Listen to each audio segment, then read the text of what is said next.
Now, it will not come as news to me if I were to learn that several of you, maybe even many of you in this class, accept hedonism. It's a very popular view, not just among philosophers, where it's a view that's been around, as long as there's been philosophy, but sort of among people in the street.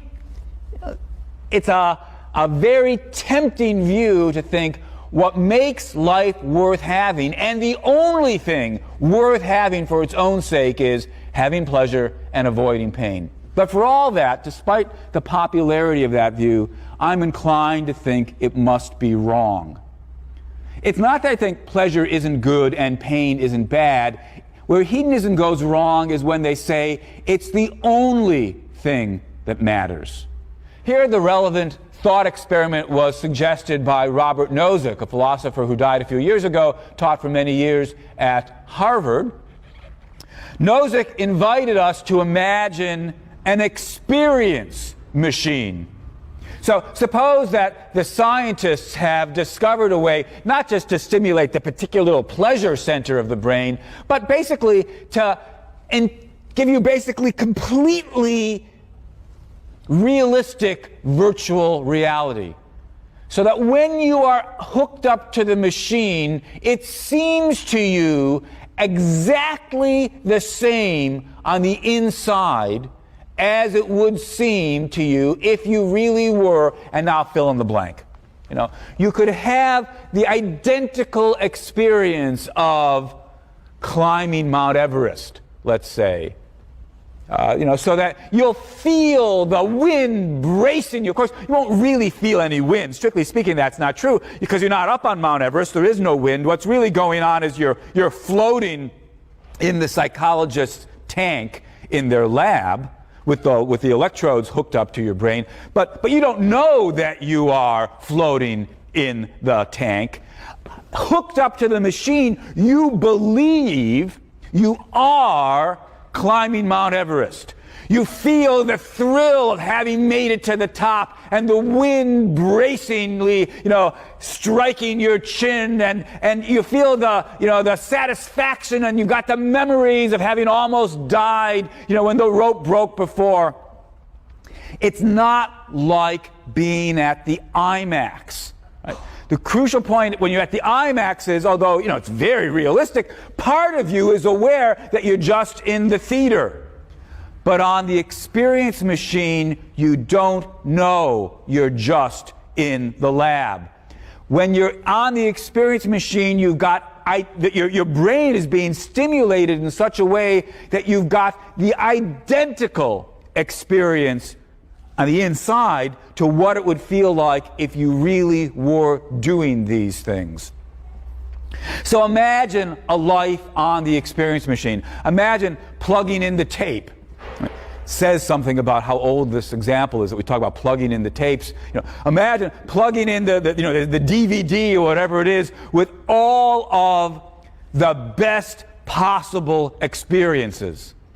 Whatever you think those are. Here, we might imagine different people disagreeing about, throw in something. But, if what you want to do is write the great American novel, then you've got the experience of staying up late at night, not knowing how to make the plot work out, crushing pieces of paper and throwing them away, and crushing your computer, whatever it is you do as you write the great American novel, or you want to be, finding the cure for cancer. So you've got exactly the experience you would have if you were working in your lab, having the brilliant breakthrough when you finally realize what the combination is that will make the right antibody, whatever it is.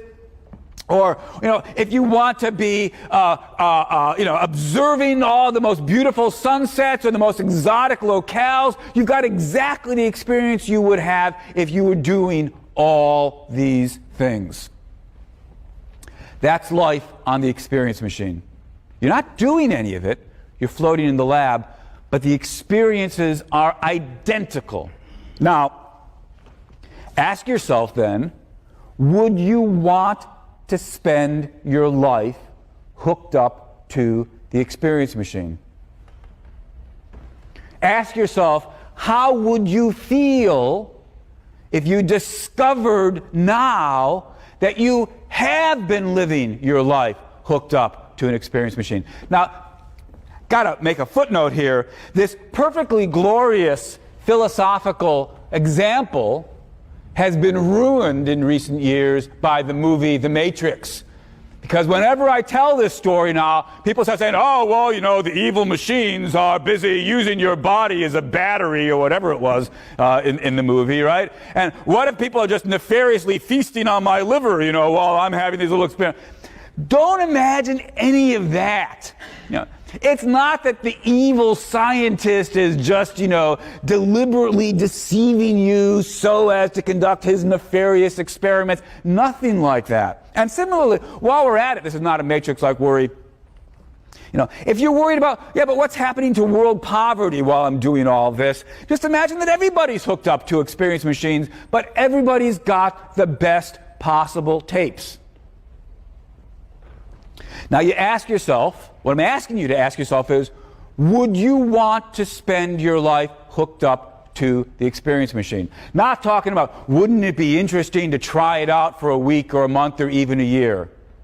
And indeed, the question, strictly speaking, isn't even, would life on the experience machine be better than it is now?